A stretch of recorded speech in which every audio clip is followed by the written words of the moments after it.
Hi, it's Coach John with another practical and actionable video on executive function challenges. So today I'm going to talk about working memory. Working memory is that short-term memory. So for example, if you go to a party and you meet somebody new and they tell you their name and 5 seconds later you can't remember it, that's working memory. So before we get into some tools and approaches to improve your working memory, I just want you to give yourself a little test. So think about the last time that you went to the airport. When you came through security, the first thing I'm sure you did is either look up at the monitor or down at your ticket or your phone to see what gate you were going to. So the question is, between security and the gate, how many times did you need to look back at your ticket or your phone to remember your gate? If it was 3 or 4 times, which happens to me often, then maybe you have a working memory issue. Now, there's lots of different ways to improve working memory.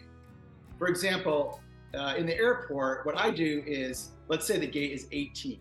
Over my head, I envision a 3D 18 bouncing up and down over my head. And that fastens in my brain between security and the gate. Now, there's lots of different tools to help you with working memory. There are memory palaces and metaphors and acronyms. But today we're going to focus on something that you always have with you, the camera on your phone. And that is a really powerful tool to help with working memory. You might even use it already, but I'm going to give you a lot of different examples of different ways that can help you.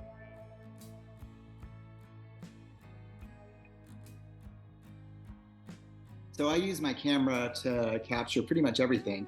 It's particularly good when you're out and about. So the other day I was in my town and I saw a poster for a play that I thought my family might be interested in, and I just took a shot of it.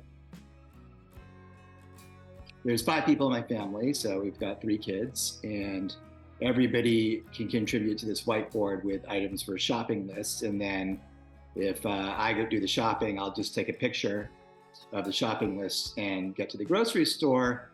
In the old days when I would have written shopping lists, probably half the time I would get into the Safeway and my list would no longer be there, and I'd have to call my wife to text me the list. So this works really well. And this is sort of a funny example. So my younger son is forgetful like his dad. And so sometimes if he's going off to play in a soccer game and friends driving on a Saturday, I'll take a picture of his water bottle. So if I have to go back on Sunday morning and find it, I know what I'm looking for. And for a work example, working in conference these days, camera or screenshots are super helpful. So we're sitting in a slide presentation and there's a piece of information you want to capture. Just take your camera out and zoom in and capture that slide. If you're in the exhibit hall, just take pictures of the vendors that you want to remember rather than trying to bring all of their paperwork home with you. And if you meet somebody who you want to have a business relationship with, just take a picture of their business card. So the key thing in all of these photographs or screenshots is you do want to organize them.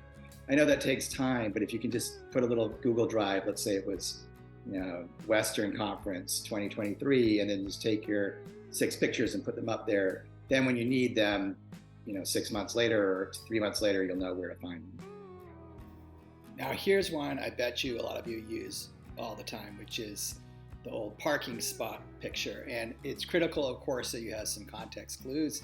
So in this picture, you got to get the car that's next to your own car, and that level 2 sign in the background is super helpful. But what if there are no signs in your parking area? So here's a car I rented. It was a 49ers game, and after I came out of the football game, I walked out of the stadium with like 90,000 other people, and I had no idea where my car was. So at least I had taken a picture of it, and it took me a while to, actually it took me 45 minutes to find the car. I did eventually scroll in and I saw the name of the company and found it that way, but there's a much easier way. So you may know this, but all pictures are geotagged. So if you hit those 3 buttons, oh, there it is on a map, and then you can just open in Maps, and I'm going to open a map program, and I can go to directions, and then I just would have my directions. So walk to your car, I probably would have been there in 10 minutes. To summarize, don't worry so much if you have some working memory issues. Everybody does to some extent. These days, there's so many different tools that you can use to help with that.